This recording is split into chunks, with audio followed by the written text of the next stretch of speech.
You know who I hate? I hate that girl. And you know who I mean, is if you're in a meeting, it's a long, boring meeting, and it looks like you're gonna get out 20 minutes early. I'm done, I'll give you 20 minutes back, unless there's any questions. And you're like, God, please, no one raise their hand, no one raise their hand. Then at the last minute, that girl raises her hand, and you're there another 30 minutes. I always hated that girl. Even back in 3rd grade, if some kid would write something funny on the chalkboard and the teacher would, well, who did this?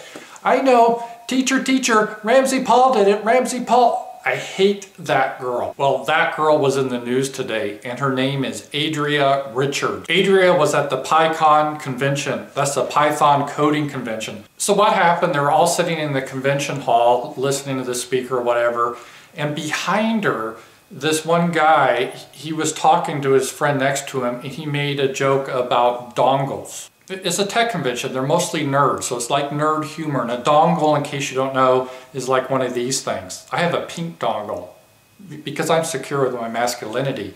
But this guy made a joke to his friend that he has big dongles. Adria, who was eavesdropping, became offended because she thought dongle was code word for testicle. So how would a normal woman handle the situation?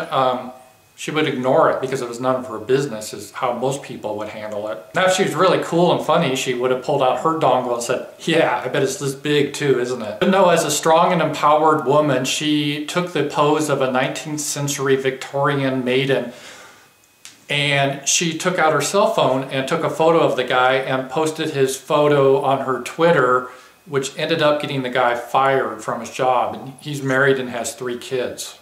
Because he said the word dongle. And I guess because she's somewhat famous, I never heard of her, but she's a technology evangelist. That's what she calls herself. So I went to her YouTube channel and said, well, that's cool. We'll see a lot of really technical discussions where she does some groundbreaking activity, really hardcore techie. But mostly the videos are about diversity and about how pretty she is and dating. But she does have some technical videos she made, so if you guys want to check it out, she has how to select a laser printer, how to scan documents, how to connect a printer to a computer, and how to set up a tripod. Oh, and she has one of a cat playing a game on an iPod. Because you see, Adria, if you're watching this video, technology evangelist, it's a code word for bullshitter, and everyone really knows it. In a sane world, it wouldn't be that guy that would get in trouble. You would have been in trouble. You would have been kicked out of the conference for taking unauthorized pictures of people and putting it on your Twitter. What the fuck are you thinking? People don't want to be around people like that. They don't want to be around that girl. If they tell a private joke to a guy about dongles, she cries like a little bitch.